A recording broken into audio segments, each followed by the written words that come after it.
Aqui eu consigo, só que é mais lentinho. Tem uma câmera que tem, uma câmera de boa. Eu só não tenho o fone. Agora eu acho que.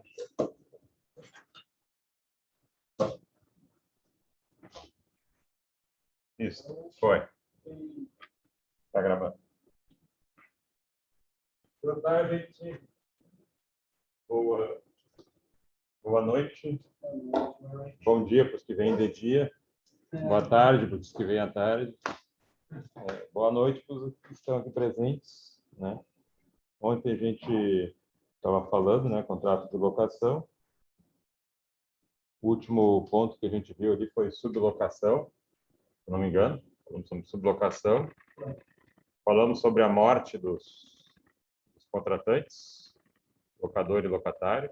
Acho que sobre a morte a gente não chegou. Então vamos começar com morte. Aula começando com morte. Morte dos contratantes. Locador e locatário. Começando pelo locador.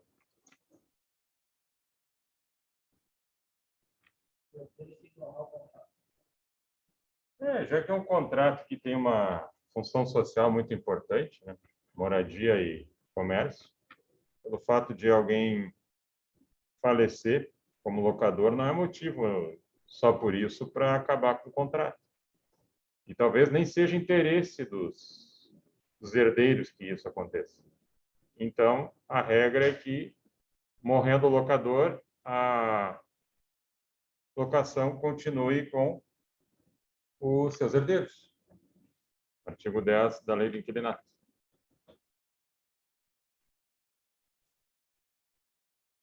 E o locatário, pior ainda, né? Porque o locatário, aí morre um pai, aí vai botar a mãe e os filhos para a rua. Aí é mais tenso ainda. Então, a locação continua, artigo 11 da Lei do Inquilinato, com o cônjuge, descendentes ou parentes que viviam com ele e dependiam economicamente. Se não houver alteração de circunstância nenhuma, né? Não houver risco para o negócio, continua com eles até o fim da operação, até o fim do contrato. Então, bem tranquilo. Um outro ponto aqui, que basicamente é o mesmo regime que eu já havia falado antes, que é o das benfeitorias. Benfeitorias está nos artigos 35 e 36 da Lei do Inquilinato.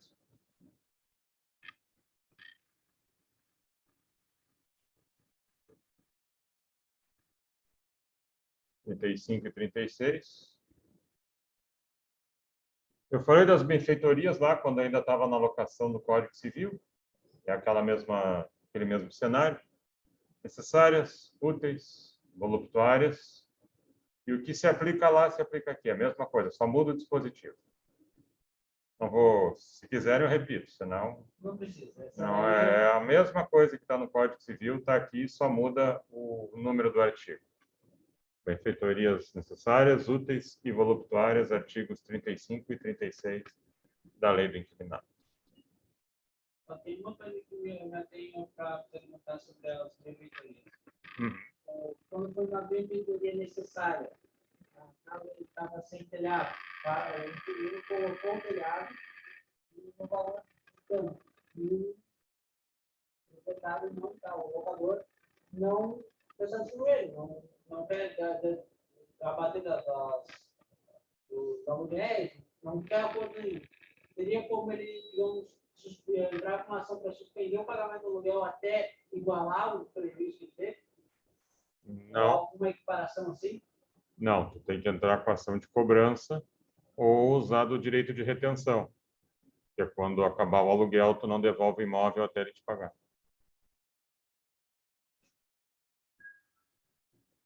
Claro, no caso ali, vamos imaginar um conserto dentro do valor de mercado. É uma coisa absurda. Se era devido aquele valor ali, então, justamente, o direito de retenção é isso aí. Acabou o contrato, não pagou, também não te devolvo o imóvel e vou usando. E aí é prejuízo do sujeito. Ou entra com uma cobrança, mas não pode querer abater assim. De mão própria não pode. Eu digo, se tivesse uma forma de formalizar, ó, tanto, eu gastei 10 mil reais, no último mês, então eu vou te pagar 500, ou seja, em 20 meses, que é o prazo restante do nosso contrato, eu tiro o que eu gastei pelo crédito. É um acordo cabível? Entre pessoas razoáveis é o que acontece. O locador costuma dar abatimento nos aluguéis que se seguirem. Entre pessoas razoáveis. Mas como o mundo não é assim, por isso existe a lei, né?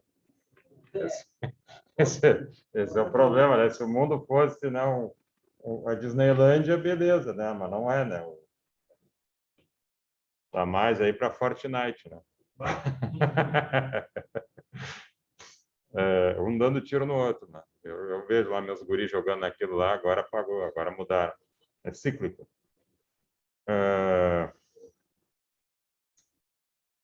Ok, aqui um outro item. Um outro item.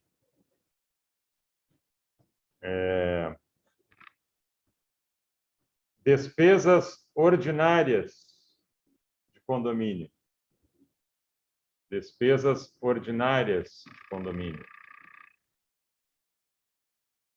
Artigo 23 da Lei do Inquilinato.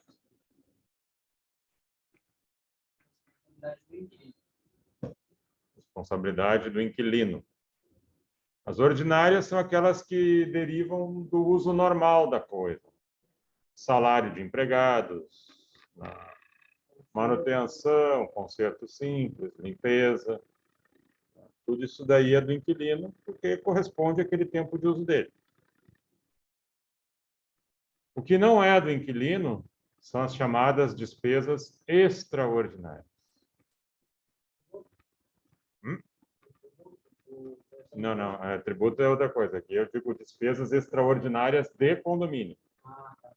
E as despesas extraordinárias de condomínio são aqueles custos, né, envolvendo, em geral, questões de maior monta, né, o conserto do elevador, uma pintura de fachada, construir uma piscina. São coisas que o inquilino não vai usufruir, ou vai usufruir muito pouco, né? Quem vai ganhar com isso é o locador. O que seria esse média monta, pequena monta? Não que necessariamente seja isso, mas em geral, o extraordinário, se vai comparar com as ordinárias, ele tem um custo maior, porque aí envolve coisas que se deterioram a longo prazo, né? Não é aquilo que tu consome rápido, né? E quando elas se deterioram, basicamente, tu já tem que fazer uma troca mais substancial, né? Pega aí uma placa de elevador. A placa de elevador, dependendo do uso, pode durar 10 anos, 8 anos. Só que uma placa de elevador custa 40 mil reais, 50 mil reais. Então, é caro. E não é, claro, não é uma coisa que tu mexa toda hora. Agora, aquela manutençãozinha mensal que eles têm que fazer. Não pode baratear. Não pode baratear, então tem essas questões aí que o inquilino não vai ter um benefício, né, direto com isso, não vai usufruir, então isso é do locador. Ok aqui? Bom, um outro item. Despesas com tributos. Tributos sobre o imóvel. Aí é o artigo 25 da Lei do Inquilinato. Artigo 25 da LI. Classicamente, o tributo que incide em cima do imóvel é o IPTU. E ele diz ali, poderá ficar a cargo do inquilino. Então, o locador tem que lembrar de botar no contrato que o inquilino paga o IPTU. E ele paga o IPTU como? Pelo tempo de uso. A professora fez feito uma viagem com a professora e ela falou sobre isso. O cara alugou o seu apartamento por 6 meses e obrigar ele a pagar o imposto. De um ano inteiro. Isso, da totalidade. Também não poderia não constar no contrato de inovação porque ele ia pagar, não constou ali, ele não tem obrigação de pagar, ficou atrasado. Porque se não constar no contrato que ele deve pagar e ele pagar, ele pode, o impostor está lá 10 anos, quantos anos ele pagou o imposto daquilo ali, e sem ser, ele pode depois até tentar uma outra ação para dizer que é meu por tempo de uso, não lembro o jeito do nome agora.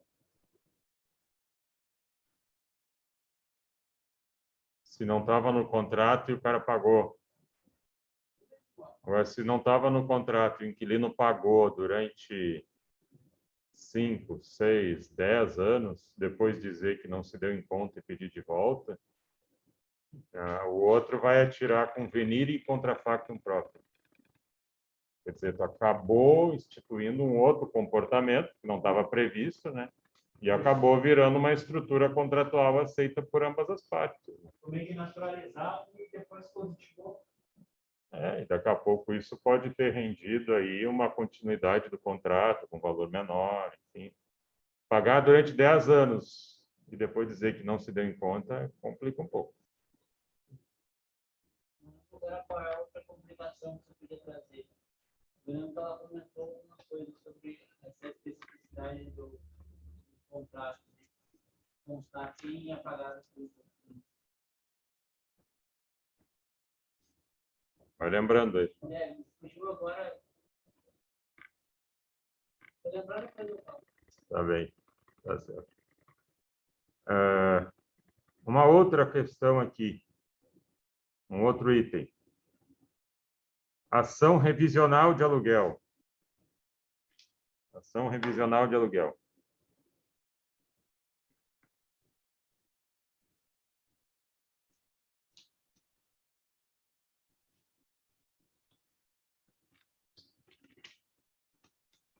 Essa ação revisional de aluguel tem um aspecto interessante, porque é uma das poucas leis, raríssimas leis, que tem no seu âmbito justamente uma ideia de revisão. Em geral, quando tu trabalha no mundo contratual, o primeiro arranque é o quê? Pacta sunt servanda. Vamos todos cumprir aquilo que foi entabulado, aquilo que foi assinado. E aqui tu está tendo uma espécie de boia de salvação chamada de ação revisional de aluguel. Veja, não é uma ação revisional do contrato de aluguel, é uma ação revisional do preço do aluguel. E não é uma ação revisional para todas as teorias revisionais que você já conhece. Onerosidade excessiva, força maior, teoria da imprevisão, etc. É uma revisional bastante específica para esse contrato aqui e que começa ali no artigo 18 da Lei do Inquilinato.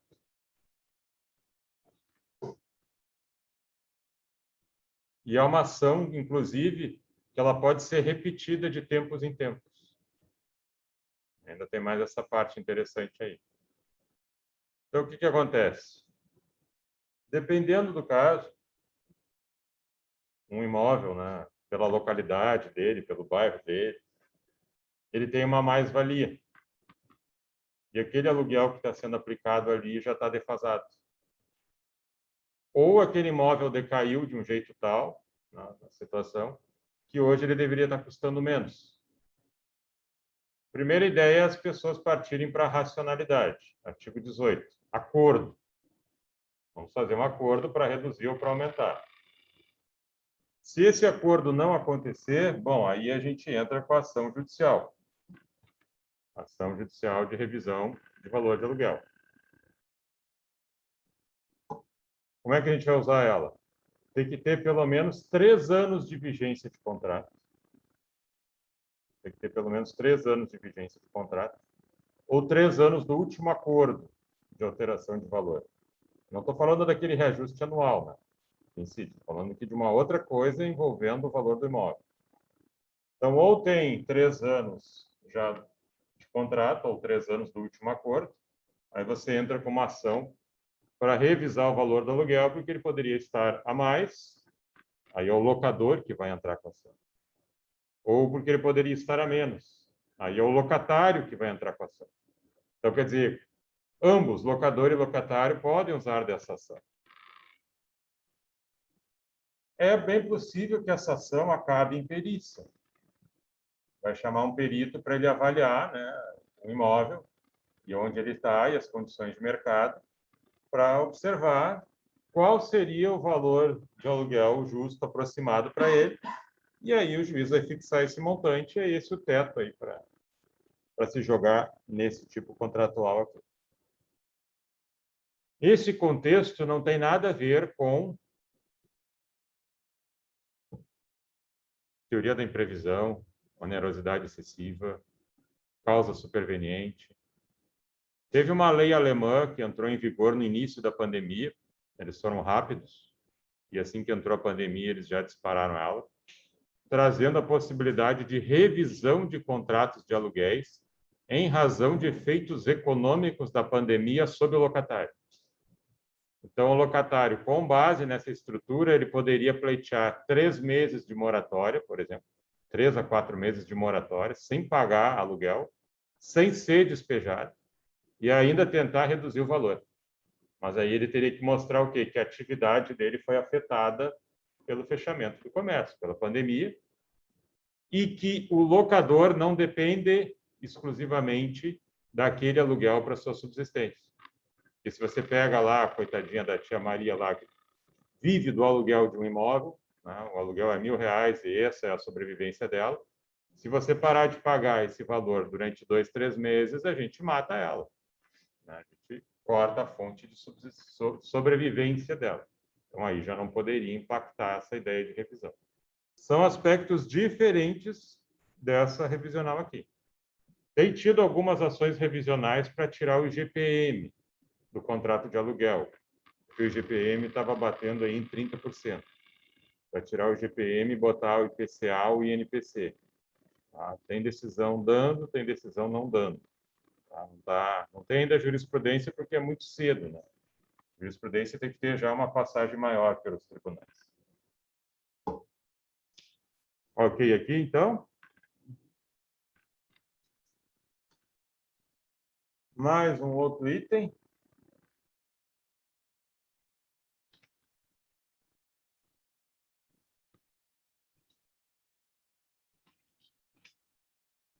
Venda de imóvel locado. Venda de imóvel alugado. Artigo 8º da Lei do Inquilinato.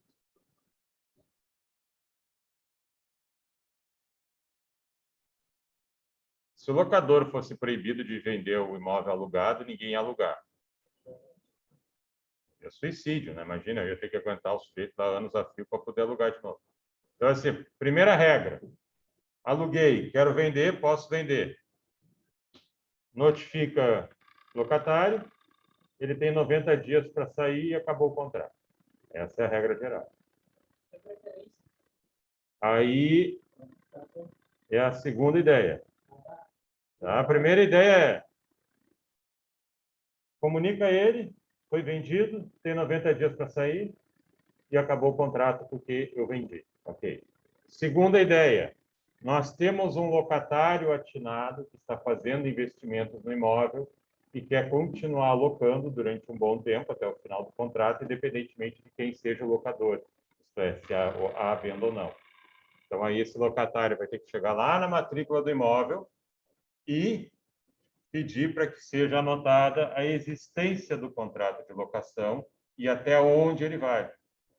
E esse contrato de locação tem que ter o quê? Tem que ter uma cláusula de vigência.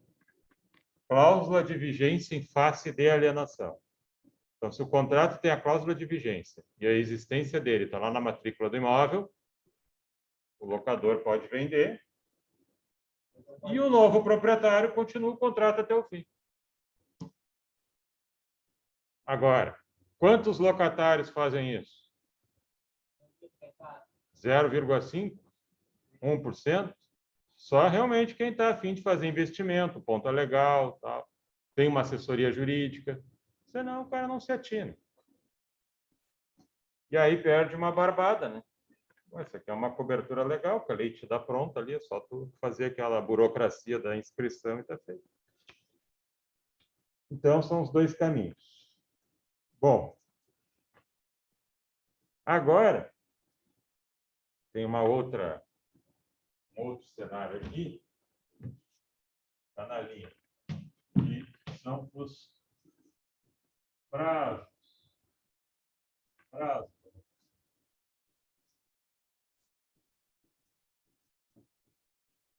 Tem umas regras aí para esse contrato. O primeiro prazo é o prazo determinado.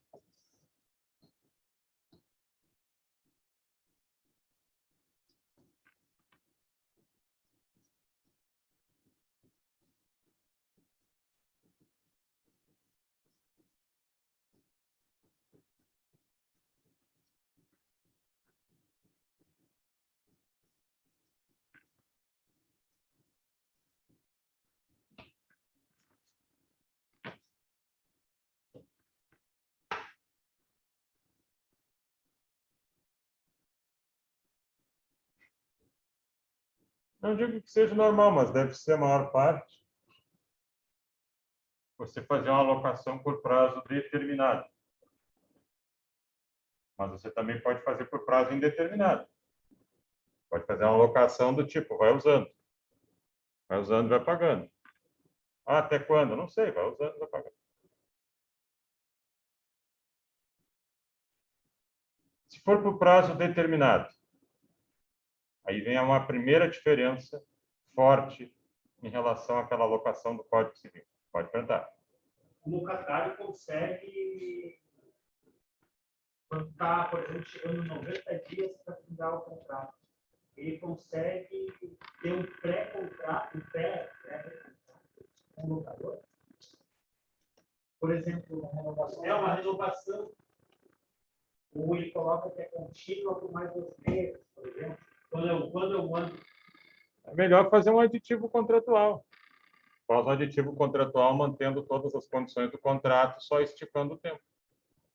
Aí seria o melhor. Dá mais garantia para o locatário, né? Porque daqui a pouco vai ficar um nômade. É, aí depende de quanto tu quer arriscar, né? Pulando. Investe, faz benfeitoria. Às vezes é. Aí depende da pessoa, né? O ideal é se manter num determinado espaço e ele desenvolver ou a moradia ou o comércio. Mas a tendência, talvez, dessa ideia mais nômade seja mais marcante agora, com esses Airbnb. Pois não. Agora você vai pegar em modelos da Europa, né? Na Europa, o europeu não tem dinheiro para comprar imóveis em determinados lugares. Vai pegar ali uma kitnet em Paris. Chega lá, o prédio, às vezes é prédio que tem um banheiro por andar. Pega uma kitnet que tu olha, meu Deus. Aí quanto é que sai? 500 mil euros. 300 mil euros. 1 milhão de euros, dependendo se for perto da Torre Eiffel. 1 milhão de euros. Aí tu imagina, o europeu, por melhor que ele ganhe do que nós, ele não tem dinheiro para isso. E aí quando tu vai ver aquele apartamento ali está sendo alugado por alguém que já é o neto. Que antes era alugado pelo pai e antes pelo avô. Então são aluguéis familiares de 20, 30 anos. E ele nem entra em financiamento porque ele também não tem condições de entrar. Então, dentro desses espaços, tem essa continuidade. Né? Passa a vida inteira alugando. Imagina a moradia seja Determinados lugares é muito caro. E ainda mais em zona turística. Barcelona, Paris. Já tem um custo de vida. Ah? Gasômetro? Gasômetro. O gasômetro já... aqui em Porto... vende do que compra. Aqui em Porto Alegre tem, mano. Se eu comprar não quer comprar de novo.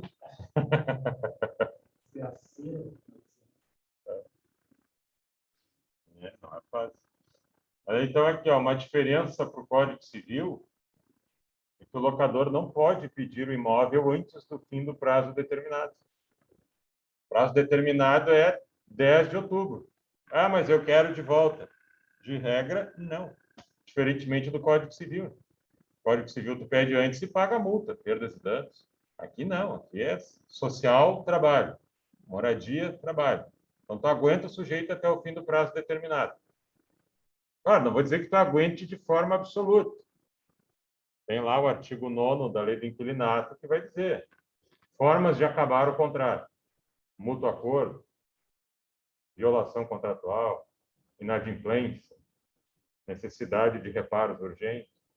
São coisas aí que levam também ao desfazimento do contrato.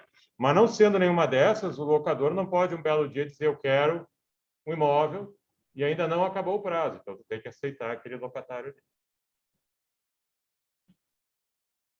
Já o locatário, se ele quer devolver antes do término do prazo, ele pode fazer. Só que se ele fizer isso aí, de regra, os contratos têm multa. Não que precise ter multa, né? Mas você fazer um contrato de locação sem prever uma multa é meio arriscado. Porque na medida em que você põe uma multa, você alivia o seu trabalho de ter que provar perdas e danos em juízo. Quanto foi, como foi. A multa já vem com preço. E aí tu paga uma multa proporcional ao tempo que faltar. A multa não é fixa, então. Não, ela é fixa. Pode ser um percentual em cima do proporcional ao tempo que falte para completar o contrato, né? Daqui a pouco é 10%, 2%, 5%, em cima do saldo dos meses ainda faltantes. Se essa multa se mostrar excessiva, tem o artigo 413 do Código Civil, que diz que o juiz pode reduzir por equidade. Aí já é o caso de uma multa que ela supera as perdas e danos e já está dando lucro. Então, aí tu teria que brigar para ver se tu reduz isso.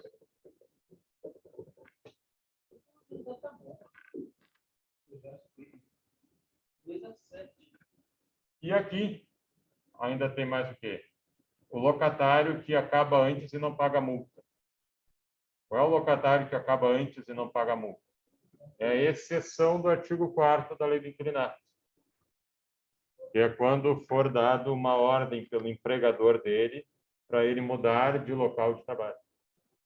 Então, às vezes, eu trabalho na minha empresa que é ali na Restinga, e eu aluguei um AP ali na Restinga. Eu vou rapidinho ali. Agora ele quer que eu trabalhe na sede do Sarandi. Se o cara vai fazer todos os dias Restinga, Sarandi, é 3 horas de carro por dia, no mínimo, perdido só nisso, dentro da mesma cidade. Com o preço que está a gasolina, o cara empobrece rapidinho. Fora a paciência de fazer isso.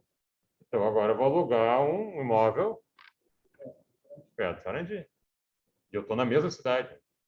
Então, aí tu vai desfazer esse contrato de locação, que não há mais sentido de ser, né? Mostrando ali que o sujeito está dando o comando para você sair. Não é, eu enchi o saco de trabalhar na Zona Sul, agora eu quero na Zona Norte, eu pedi para mudar. Aí não. Aí paga, sai pagando multa. Aqui é troca de local por ordem do empregador.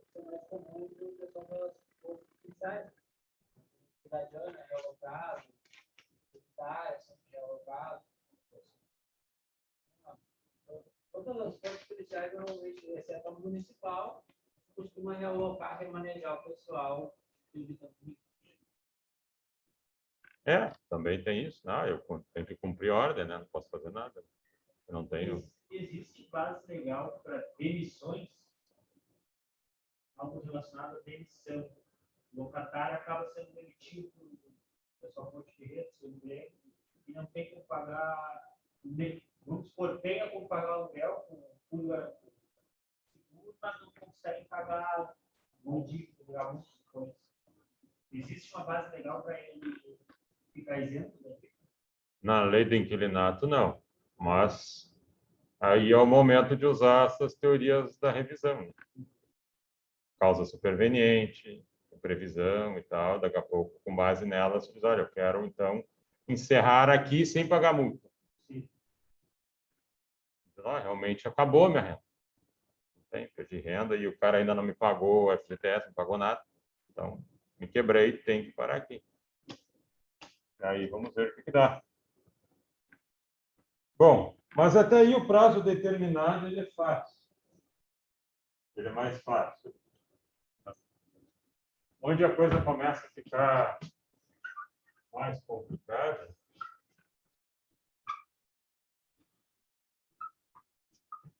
é no prazo indeterminado.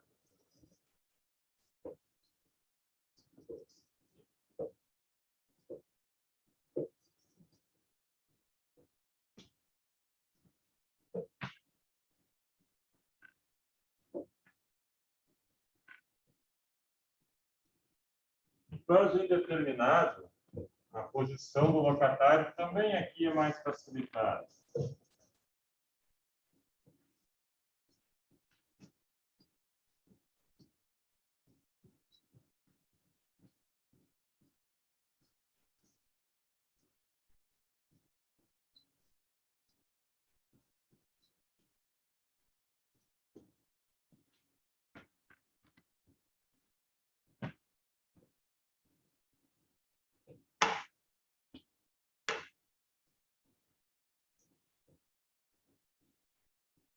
Posição do locatário quando o prazo é indeterminado também não é tão difícil.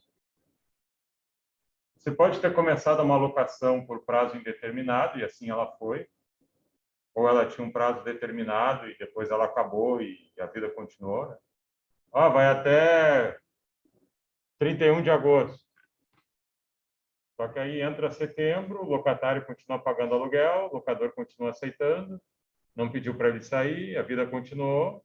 Ok, segue. Só que agora por prazo indeterminado. Só que é o seguinte, né? Entrou no prazo indeterminado, isso aí não é um salvo-conduto para tu ter que aguentar o sujeito por resto da vida. Né? E nem ele para te aguentar. Né? Quer dizer, entrou no indeterminado, nunca mais eu vou poder devolver. Não. Se eu sou o locatário e aí, lá pelas tantas eu me cansei da locação, eu dou um aviso prévio, né, para o locador, dizendo, não quero mais. Ou seja, denúncia vazia. Não preciso dizer por quê. Eu digo, eu quero acabar. Quero acabar o contrato. Não precisa motivar. E aí tu dá mais 30 dias, tu paga esse mês, né, esses 30 dias que ainda tem por vir, e aí acabou, devolve o imóvel. Era isso.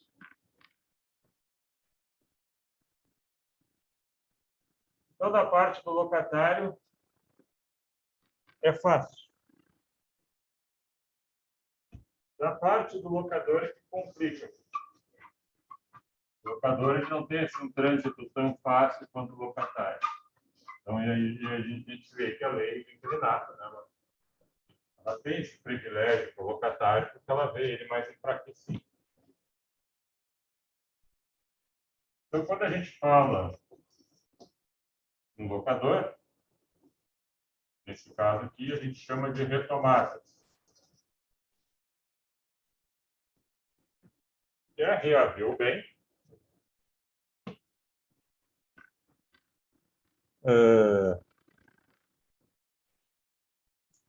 quer reaver o bem diante de um prazo determinado. Aí nós temos o primeiro caso. Diz o seguinte.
Nós temos uma primeira cena.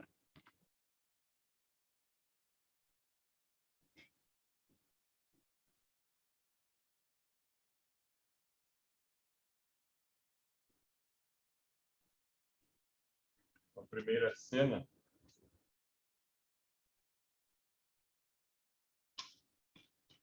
que envolve prazo indeterminado e o imóvel sendo pedido de volta pelo locador.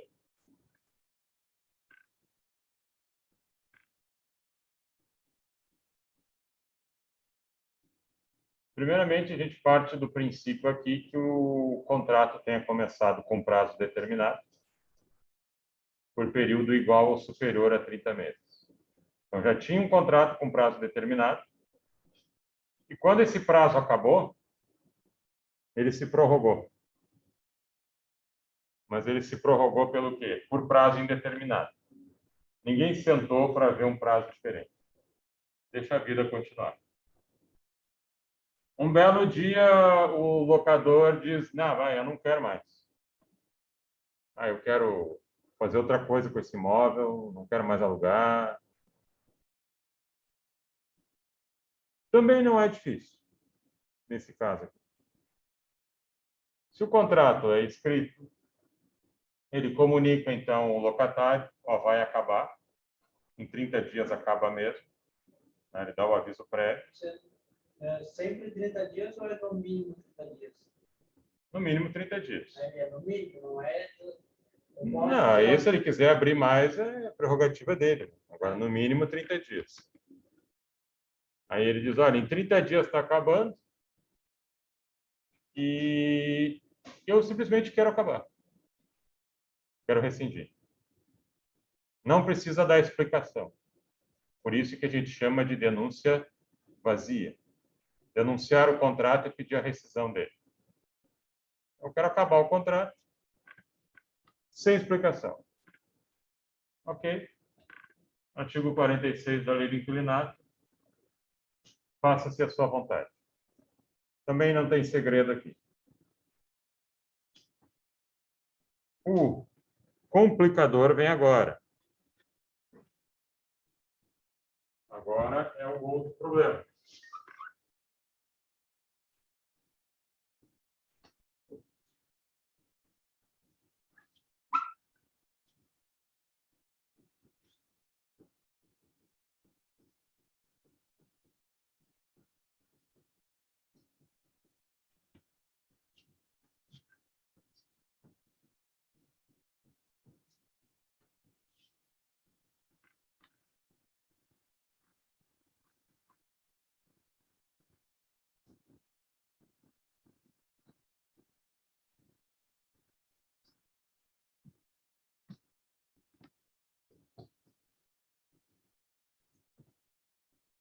O complicador é nessa modalidade de contrato.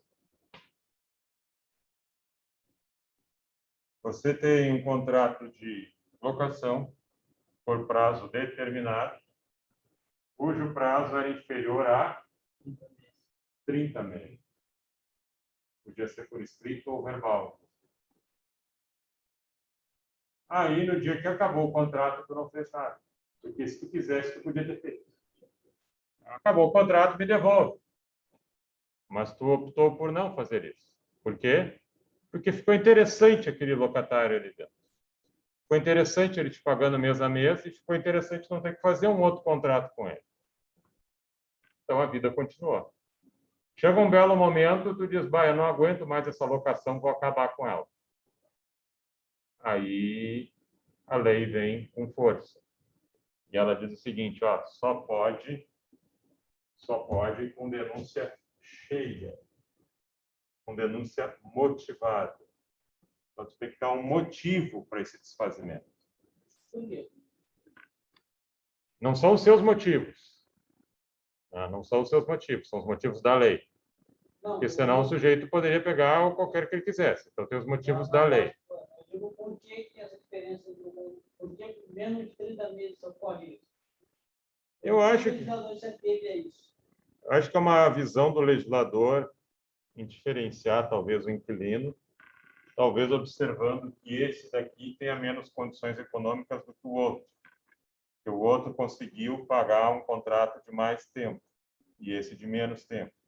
E esse tem mais dificuldades de achar imóvel para moradia, então a gente dá uma força para ele ficar mais tempo naquilo que ele já ocupa.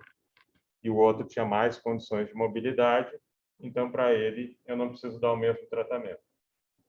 Esse é um dos motivos da diferença. Para o locador, isso é indiferente, porque se tu não quer, acabou o contrato, deu. Pede ele de volta. Tu não quer que isso aconteça? Quando acabar, pede de volta. Ah, não pediu, então é porque estava interessante. Só que aí tu segue o ritmo de cada jogo. Clássico, né? Dos motivos clássicos. O mais clássico que eu acho é o preciso do imóvel para mim. Eu não tenho outro. E eu preciso dele para morar. Então, uso próprio. Motivo mais clássico para pedir de volta, quando entra no prazo indeterminado. No determinado, tu respeita, né?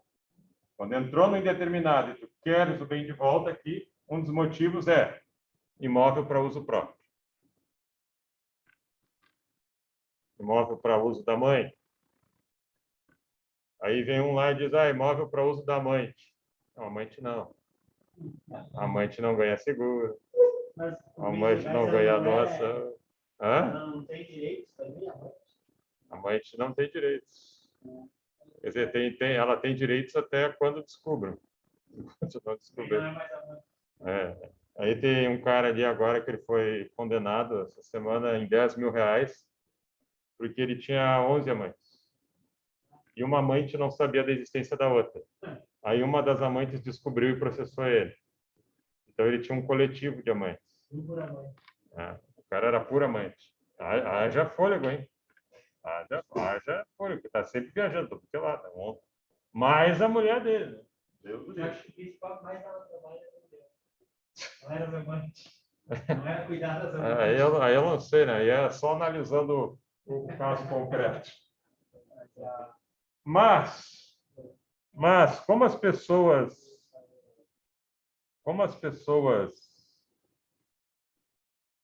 nem sempre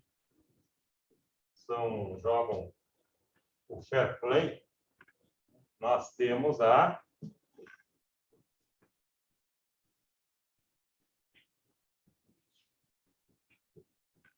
retomada insincera.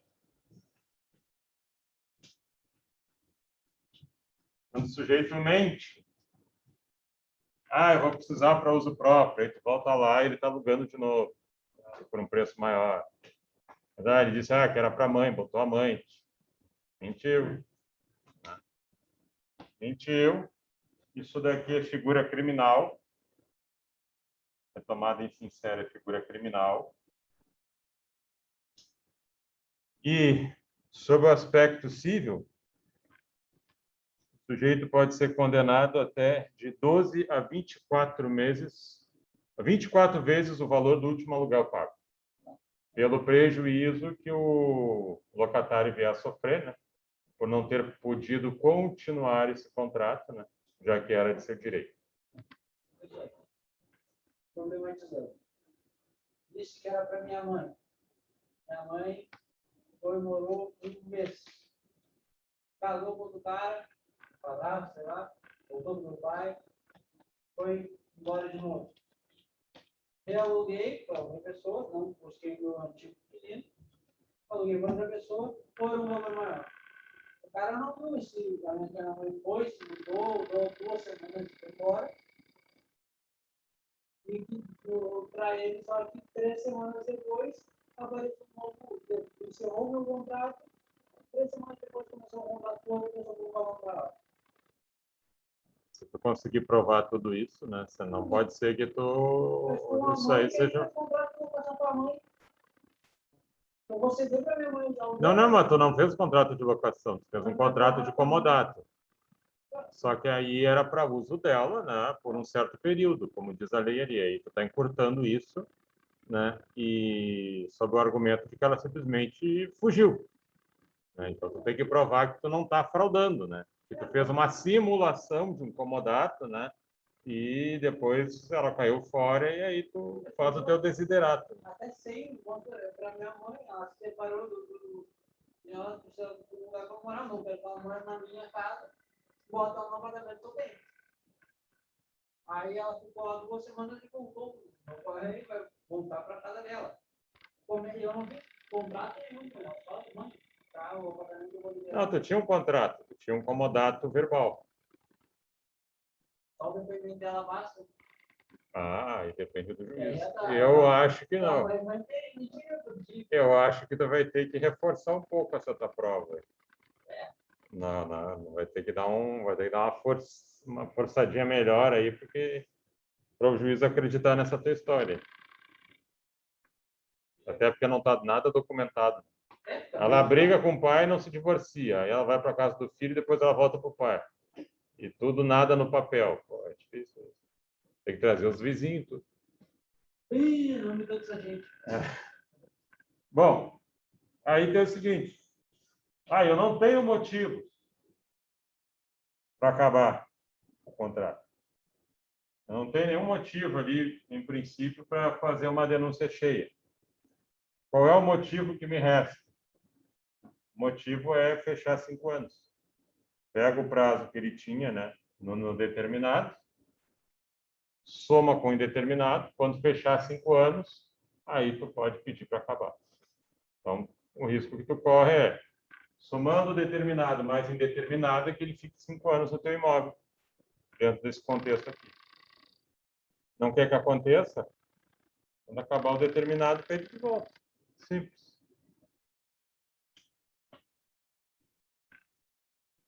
Ok aqui?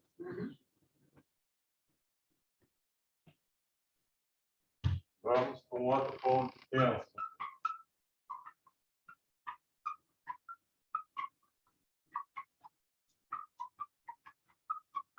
Que som bacana.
Ação de despejo por falta de pagamento.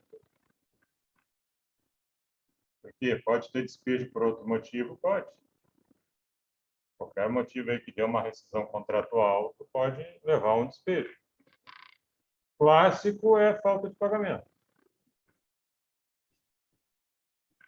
Nos Estados Unidos, quem faz o despejo é o xerife do condado. Chega, põe uma tarjeta dizendo, ó, tu tem que te retirar até amanhã.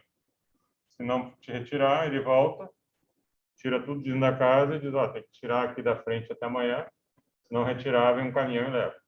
A ação de despejo não tem nada a ver com ação de posse. Ação de despejo é a clássica do contrato de aluguel violado. A reintegração de posse é para tu reaver um bem por outro motivo. Agora, o despejo combina com a locação. Quem faz o despejo? O locador. Não só ele. Você pode... Não tem auxílio nenhum, ele que banca a ação. Quem pode fazer ação de despejo é o locador, mas o fiador também pode. O fiador também pode, porque se o fiador, às vezes o locador está ali, o fiador tem patrimônio, tem dinheiro, eu não vou nem me mexer. Não vou nem me mexer, por quê? Porque está correndo a conta, não, deixar passar o tempo. E o fiador desesperado ali, ele faz o quê? Ele pega e promove o despejo do locatário que não está pagando. E vai assumir toda a bronca, né? As forças auxiliares, tipo, brigada militar, eles podem chegar ali. Já vamos chegar no bottom. Vamos chegar no bottom. Chamar os talibãs. Pedidos. A gente chama de ação de despejo, mas, na verdade, é uma ação com 3 pedidos. Pode, no mínimo 2. Mas pode ir até 3. Primeiro, você tem um pedido desconstitutivo. Lembra daquelas 5 eficácias da sentença do Ponte de Miranda, que vocês devem ter visto lá em Teoria Geral do Processo? Mandamental, constitutiva, declaratória. Então, a primeira é desconstitutiva. Por quê? Porque tu está pedindo uma rescisão contratual. Então, é uma constitutiva negativa. Está rescindido o contrato de locação. Segunda eficácia, condenatória. Aluguéis passados e vincendos, que se vencerem até a entrega das chaves. E uma terceira eficácia, executiva lato sensu. Não precisa de um processo executório à parte para promover o despejo. Ele já sai na sentença mesmo sem o trânsito em julgado. E aí é propriamente o que dá o nome à ação de despejo. Então, você tem 3 elementos que você vai pedir. Ok? Mas nem tudo está perdido. Nem tudo está perdido para o locatário. Por quê? Porque na própria lei existe uma possibilidade de emenda da mora.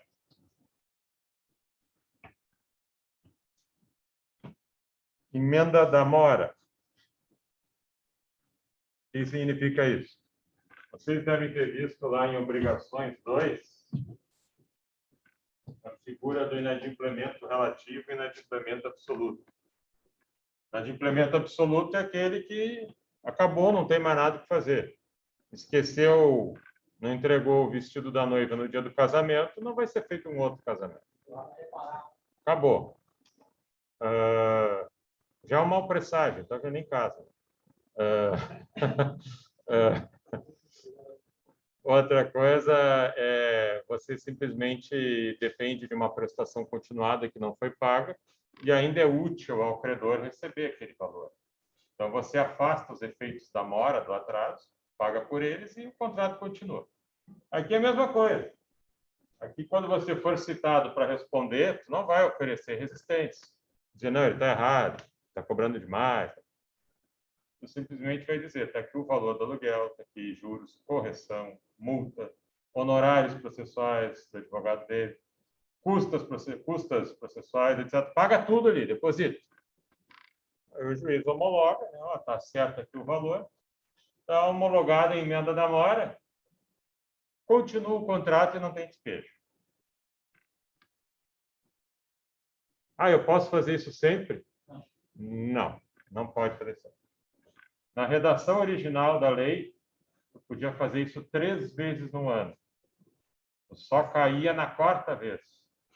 Imagina, tu fazer o sujeito entrar 3 vezes na justiça e tu ainda continuava mantendo o contrato. Claro que é caro, né? Fazer tudo. Agora, você só pode fazer uma emenda da mora uma vez a cada 24 meses.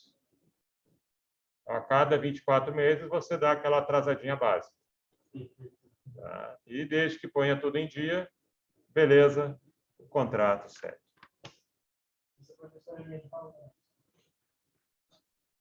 Bom, aí tem uma outra questão aqui. Aí a coisa já começa a ficar sombria. Aí o negócio começa a mudar.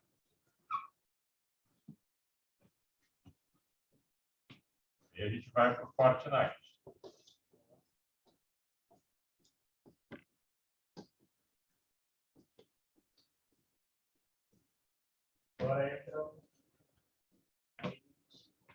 Aí entra.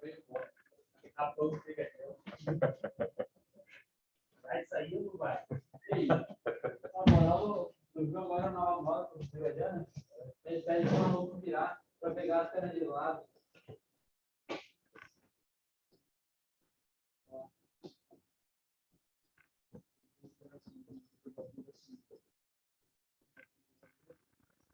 consegue estudar o museu para lá no chão. É muito legal. Tá rendendo um monte de vídeo legal.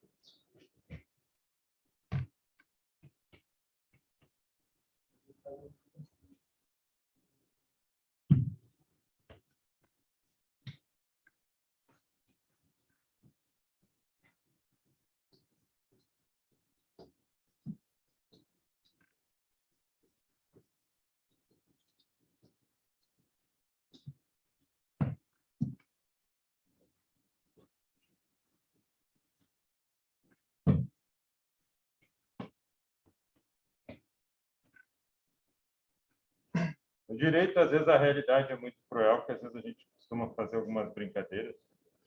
Para quem está de fora, pode parecer algo, às vezes, meio estranho. Mas, por vezes, é a forma que você tem para relaxar diante de coisas que são muito intensas. Fazer um despejo não é algo nem um pouco agradável. Tá? E menos agradável ainda se é família com criança ou é idoso. É para chegar de noite em casa e tomar 2 doses de uísque. Que não é fácil. Tem vitórias no direito que, mesmo para quem vence, elas são pesadas.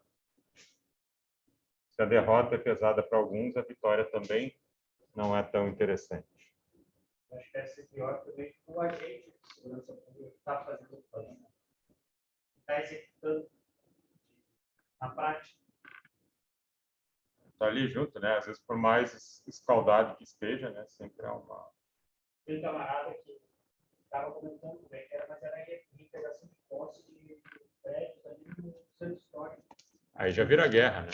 Ele disse que era foda mesmo, sabe? Entre famílias, crianças. Só que, querendo ou não, a tensão do momento acaba te dominando. Tá? A tensão do momento, quando tu chegava, tu tinha aquela natureza, tu conseguia ter o entendimento daquela família, dos filhos, mas chega um momento que, às vezes, a tua calmaria vai perdendo e acaba, respeito, essas coisas. Sim, tem que fazer. E, às vezes a empolgação toma conta. Daí ele disse quando chegou em casa, botou a cabeça. Mas sempre ficou pensando tudo também. Só lembrava das crianças. Puta merda, meteu uma porrada no piá de 12 anos. Aí tem que se matar. Aí realmente, aí tu errou total. É mais levar as pessoas, tirar elas, é uma coisa muito triste isso daí, né? E tu sabe que a pessoa já está nisso, porque, enfim, né? Está na miséria, enfim, né? Então ela tem esses problemas, né? Então aqui, o juiz primeiro, né? Ele dá 30 dias na sentença para desocupação voluntária. Dependendo, pode ser 15 dias se entre a inicial e a sentença durou mais de 4 meses, né? Passou mais de 4 meses, então está brevíssimo esse tempo. Em alguns casos, 1 ano. Você tem 1 ano para desocupar. Em geral, aí hospitais públicos, né? Que aí tu faz o despejo daquela instituição ali, aí o desastre ainda é maior. Mais para quem depende daquilo ali do que para quem realmente ocupa, né? Então pode ter essa expansão. Mas aí pode ser, né? Aí você vai falar com o oficial de justiça, né? Se o sujeito não saiu de boa, né? E ele meio que já te pergunta, tu acha que vai ter hostilidade ou não? Eu já fiz despejo naquela região, naquele local, normalmente tem. Aí ele vai pedir, então, autorização para o juiz, para ele chamar os policiais militares para acompanhar ele. Que já foi autorizado o uso da força. Quando diz, 30 dias para desocupar voluntariamente, sob pena de uso da força. Se o sujeito sentir que vem hostilidade, ele vai pedir acompanhamento policial, né? Não que ele está chamando a polícia para quebrar as pessoas. Está chamando a polícia para evitar que as pessoas se matem. Né? Essa é a ideia da polícia. Manter a ordem. Né? E não bater, destruir. Não é esse o papel dela. Aí vai acompanhado e tal. E aí tem mais o seguinte, a tua conta ainda não acabou, porque tu é o locador, tu vai ter que contratar um caminhão, se for o caso, uns carregadores, para tirar os bens do locatário de dentro do imóvel, e vão botar nesse caminhão e vão levar até o depósito judicial. E lá deixa quando ele quiser buscar. Então, tu ainda tem esse custo aí, né? E esse custo é Do locador.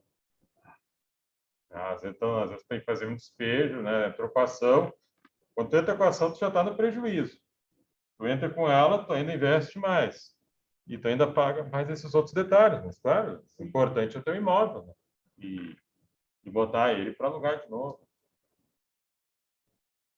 Mas tem essas questões tensas aqui. É um território tenso a ideia do despejo, né? Mas faz parte, né? O direito não é para lidar com... Não é ativado quando as pessoas se dão bem, né? É ativado quando existe o conflito. Bom, e ainda tem mais o seguinte aqui.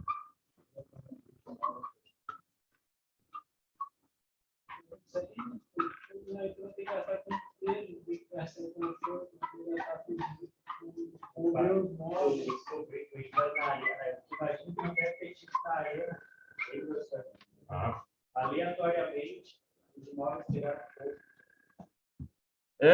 Aí o pessoal, né, dizia que em São Paulo também andou algumas vilas ilegais pegando fogo, né? O pessoal fica imaginando, descobriram um outro meio de fazer despejo, né? Um meio assassino, né?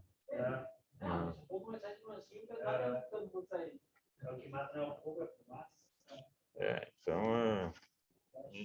Mas na Arena do Grêmio, eles vão porque casualmente é na área que eles querem dar continuidade na construção daquela ponte, acho que é. Volta e meia exatamente naquele fecho. Pois é. É que não tem, ninguém tem prova assim de nada, né? Não dá para dizer, mas a gente fica olhando, pensando. É para isso que é pouco. Tem mais um outro aspecto aqui, que é a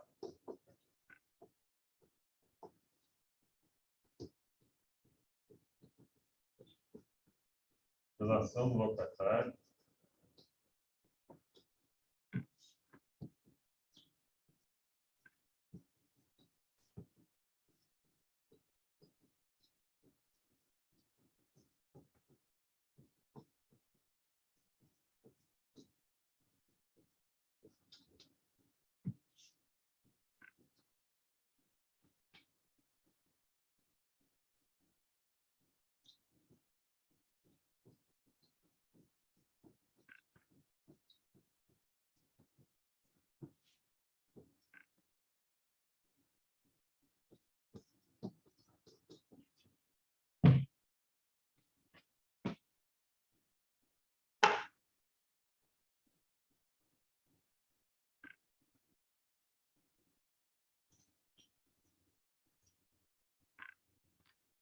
Mais uns aspectos aqui dentro do despejo.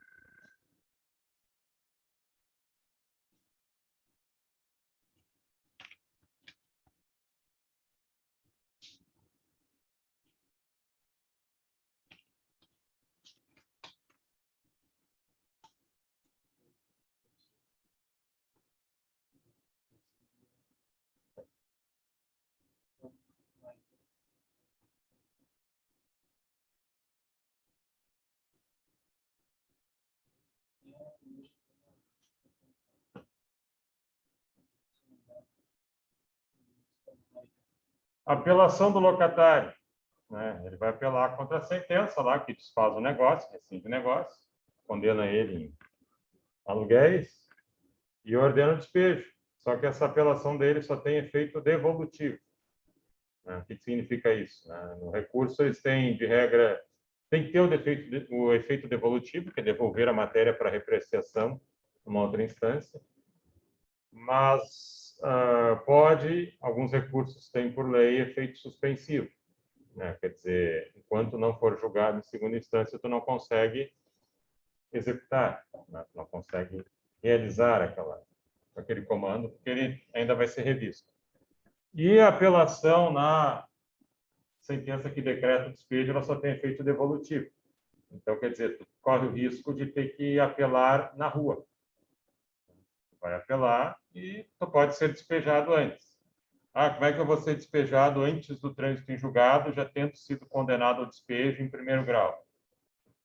Aí, se o nosso locador quiser fazer uma execução provisória, ele executa já esse despejo, tira a pessoa de dentro da casa, independentemente da apelação. Só que aí ele tem que fazer um depósito de 3 aluguéis. Ele tem que fazer uma caução judicial de 3 aluguéis. Por quê? Porque vai que lá seja revertido isso. Vai que lá o locatário ganhe e mostre que ele não tinha que sair da casa. Então, para suprir o prejuízo dele, ou parte do prejuízo, ele acessaria esses 3 meses de caução. Então, é mais um custo. Né? Mais um custo. A conta está subindo. Também pode acontecer um despejo liminar, quer dizer, algo antes da sentença. Um exemplo disso é contrato sem garantia. Porque tu sabe que ali a conta só aumenta pela permanência do sujeito e tu não vai receber. Então, aí tu pode fazer um despejo liminar, desde que também tu faça uma caução de 3 meses de aluguel. Depois, quando vier o trânsito em julgado e confirmado que tu tinha direito, né, de despejar, tu pega de volta esse dinheiro aí. Senão fica para o locatário para suprir os prejuízos que ele teve com a retirada, com a saída desse imóvel.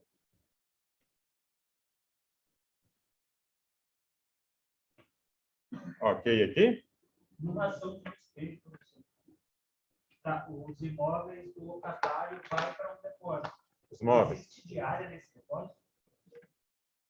Depósito judicial, eu não sei se eles chegam a cobrar diária ali por aquilo ali. Tem o depósito do Detran, sim.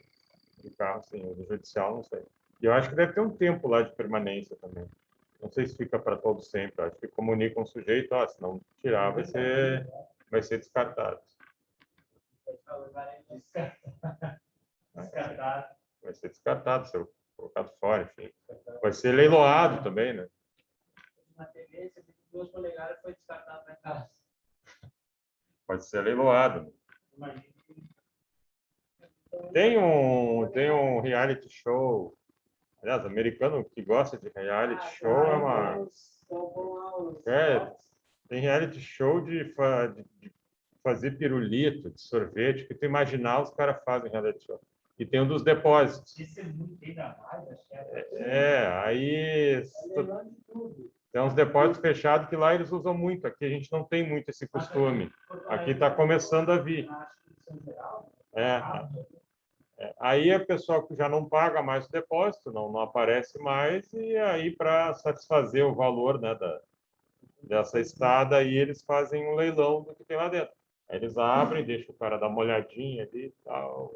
Vou ver, acho que tem coisa boa, ele joga até um certo valor e às vezes ele marcha ou às vezes eles também. O reality eles fazem leilão do lote fechado, né? E às vezes o cara acha ali um escangalho que vale a pena, né? Às vezes até umas coisas interessantes. Eu assisti um que o cara achou umas moedas, umas bulas, e o par delas valia quase $500 mil, né? E o cara, quando bateu, ele começaram a abrir as caixinhas, tinha um porta-retrato de vidro com as 2 moedas ali. O cara se aposentou. Largou a vida. Mas esse programa só mostra o pessoal sendo bem. Os que estão lá é 100, 300, $500. Nunca vi mais que se dão lá os machos. Deve ter muita gente que se dá mal, né? Principalmente quem não tem experiência, até o cara ficar esperto. Né? Ali ele já mostra os... Até o cara saber reconhecer o que é de valor. Né? E se tem venda, né? Se tem liquidez e se alguém compra de ti, né? Tem que saber para quem levar, que é o cara que poderia comprar de ti, né? Senão tu vai botar na internet, quem disse que tu vai... Pedro, às vezes tu vende rápido, mas não vendeu, não anunciou no mercado certo, não conseguiu o melhor preço possível. Isso aí tem que ter malandragem, não é para qualquer um. Hein? Dúvidas, gente? Não. Não dúvidas? Não. Então, foi um prazer desse encontro presencial.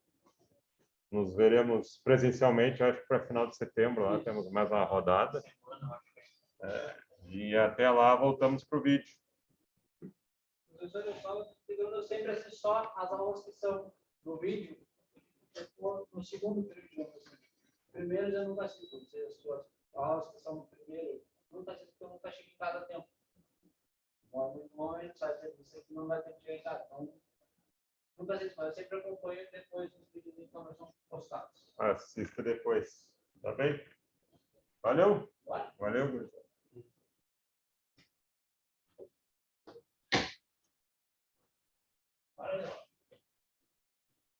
Agora que a câmera é escreve. Sai escrito errado. Então, do contrário. Não é nada.